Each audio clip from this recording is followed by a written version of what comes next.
এতদিন তোর অনেক অন্যায় মুখ বুঝে সহ্য করেছি, তোর মতো মেয়ের এ বাড়িতে থাকার কোনো অধিকার নেই বলে চুলের মুঠি ধরে ইভাকে ধাক্কা দিয়ে রুম থেকে বের করে দেয় সাকিব। ইভা সাকিবের পায়ে ধরে কান্না করতে করতে বলল, সাকিব আমার ভুল হয়ে গেছে, প্লিজ তুমি আমাকে একটা সুযোগ দাও। ইভার কথা শেষ হতে না হতেই সাকিব বলল, তোকে আমি অনেক সুযোগ দিয়েছি কিন্তু তুই তোর কথা রাখিসনি। তুই আমার মায়ের সাথে অনেক অন্যায় করেছিস, তারপরও আমি এতদিন মুখ বন্ধ করেছিলাম। তোকে বারবার সুযোগ দেওয়াটাকে তুই আমার দুর্বলতা মনে করেছিস। ইভা কাঁদো কাঁদো গলায় বলল, সাকিব লাস্টবারের মতো আরেকটা সুযোগ দাও, আমাদের অনাগত সন্তানের কথা একবার ভাবো সাকিব। সাকিব ইভাকে আরেকটা থাপ্পড় মেরে বলল, অসভ্য ইতর চরিত্রহীনা কোথাকার, তোর পেটের এই সন্তান আমার না, অন্যের সন্তান তুই আমার ঘাড়ে চাপাতে চাচ্ছিস। সাকিব কান্না করতে করতে বলল, শুধু তোর জন্য আমি আমার পরিবারের প্রত্যেকটা মানুষের সাথে খারাপ ব্যবহার করেছি, তোর জন্য আমি আমার ছোট বোন প্রিয়াকে এই বাড়ি থেকে ঘাট ধাক্কা দিয়ে বের করে দিয়েছি, তোকে বিশ্বাস করে সর্বস্ব হারিয়ে নিঃস্ব হয়েছি। সাকিবের কান্না কিছুতেই যেন থামছে না। সাকিব রাগে ক্ষোভে কি করবে কিছুই ভেবে পাচ্ছে না। সাকিব নিজেকে কন্ট্রোল করতে না পেরে ইভা চুলের মুঠি ধরে বলল, সেদিন যদি আমি আমার মায়ের কথা শুনতাম।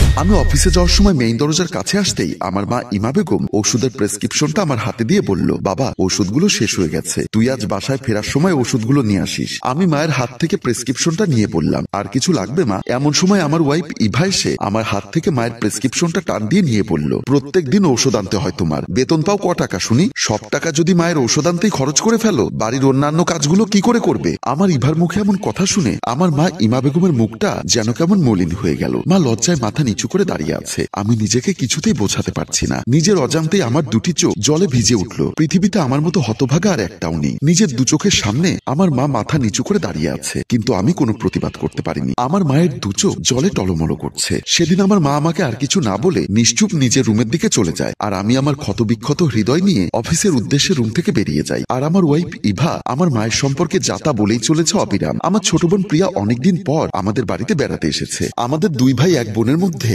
প্রিয়া সবার ছোট। আমাদের বোনটা ছিল আমাদের দুই ভাইয়ের খুব আদরের বোন। আমার ছোট বোন প্রিয়া খাবার টেবিলে খেতে বসেছে। এমন সময় আমার স্ত্রী ইভা এসে আমার বোনের সামনে থেকে খাবারগুলো সরিয়ে দিয়ে বলল, দুদিন পর পর বাপের বাড়ি চলে আসতে হয়, আমরাও তো জামাইয়ের বাড়ি এসেছি, কই দুদিন পর পর তো বাপের বাড়ি যাই না? আমার স্ত্রী ইভার মুখে এমন কথা শুনে আমার বোন কি বলবে কিছুই বুঝতে পারছে না। নিজের আপন ভাইয়ের বউয়ের মুখে এমন কথা শুনলে যে কেউ হতভম্ব হয়ে যাবে। আমার বোন প্রিয়া মলিন মুখে বলল, ভাবি কি বলছেন এসব? আর তাছাড়া আমার বাপের বাড়িতে আমি আসলে আপনার সমস্যা কোথায়? ইভা বলল, সমস্যা কোথায় মানে? এই সংসারের রুজি রোজগার তো তোমার বাবা করেন না। তোমার ভাই যে টাকা বেতন পায় সেই টাকা দিয়ে তার আত্মীয় স্বজনদের মেহমানদারি করেই শেষ করে ফেলে। ইভার এমন দুর্ব্যবহার দেখে আমার বোন প্রিয়া আর কিছু না বলে কান্না করতে করতে আমার মায়ের রুমের দিকে চলে যায়। আর ইভা আমার বোনকে যা ইচ্ছা তাই বলে যাচ্ছে। রাতে আমি ড্রয়িং রুমে বসে টিভি দেখছিলাম। এমন সময় আমার বোন প্রিয়া এসে আমাকে বলল, ভাইয়া আমি কাল চলে যাব, কাল সকালে একটা গাড়ির ব্যবস্থা করে দিতে পারবে? কাল চলে যাবি মানে? তুই না কয়েকদিন থাকার জন্য আমাদের বাসায় এসেছিস। প্রিয়া কান্না করতে করতে বলল, ভাইয়া আমার তো বিয়ে হয়ে গেছে, এ বাড়িতে তো আমার আর কোনো অধিকার নেই। আহা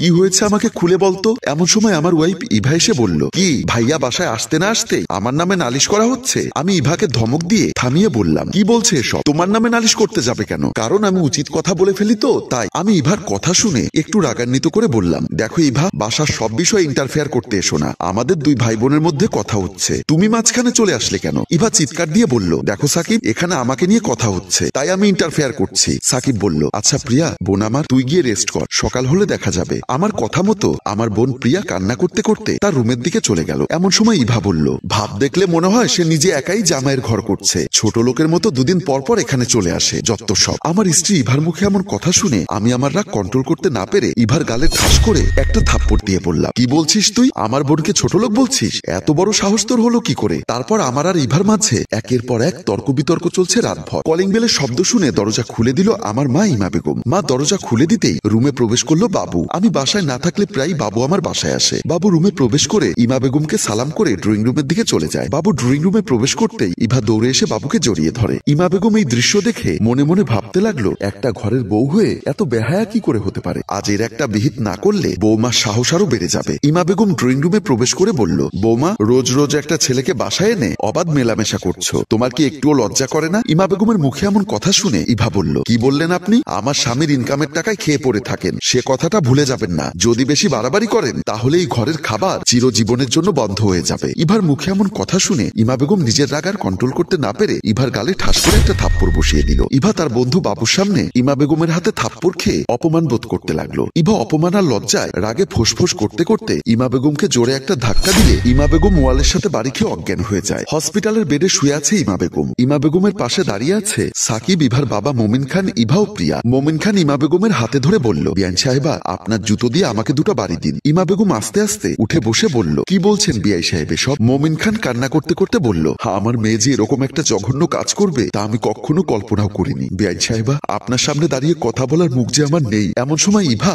ইমা বেগমের পায়ে ধরে বলল, মা আমার ভুল হয়ে গেছে, আপনি আমাকে ক্ষমা করে দিন। সাকিব বলল, মা আসলে কি হয়েছে আমাকে একটু বলো তো, তুমি কালে তো রেগে গেলে কেন? আমার মা ইমা বেগম সেদিন হসপিটালের বেডে বসে আমার স্ত্রী ইভার বয়ফ্রেন্ড বাবু আসার ঘটনাটি সম্পূর্ণ লুকিয়ে রেখে বলেছিল, আসলে বাবা ভুলটা আমারই ছিল। আমি বৌমার সাথে রাগারাগি করায় বৌমার হাত লেগে ওয়ালের সাথে ধাক্কা খেয়ে অজ্ঞান হয়ে যায়। ইভা আমার মায়ের পা ধরে ক্ষমা চাইতে লাগলো। এমন সময় মোমিন খান বলল, এরপর যদি আর কোনোদিন এরকম কোনো কিছু শুনি তাহলে কিন্তু তোর কপালে খারাপ কিছু হবে। বলে দিলাম জামাই বাবা এসব কিছু মনে রেখো না, ফ্যামিলিতে একসাথে চলতে গেলে অনেক কিছুই হয়, আর এটা তো একটা অ্যাক্সিডেন্ট। সেদিন যদি আমার মা আমার কাছে তোর অসৎ চরিত্রটা না লুকাতো তাহলে আজ তোর এত বড় সাহস হতো না। তোর মতো চরিত্রহীন নারীদের জন্য আজ আমাদের সমাজের সুন্দর সুখী পরিবারগুলো ধ্বংসের মুখে পড়ছে। তুই আমার পরিবারের প্রত্যেকটা মানুষের সাথে খারাপ ব্যবহার করেছিস, আমি কিচ্ছু বলিনি, কিন্তু তুই যে এত নিচু চরিত্রের মেয়ে সেটা আমি বুঝতে পারিনি। এই মুহূর্তে তুই আমার দু চোখের সামনে থেকে চলে যা। বলেই সাকিব দরজা বন্ধ করে দেয়, আর ইভা দরজার সামনে দাঁড়িয়ে হাউমাউ করে কান্না করতে লাগলো। সম্মানিত ভিউয়ার্স, মানব জীবনের সবচেয়ে গুরুত্বপূর্ণ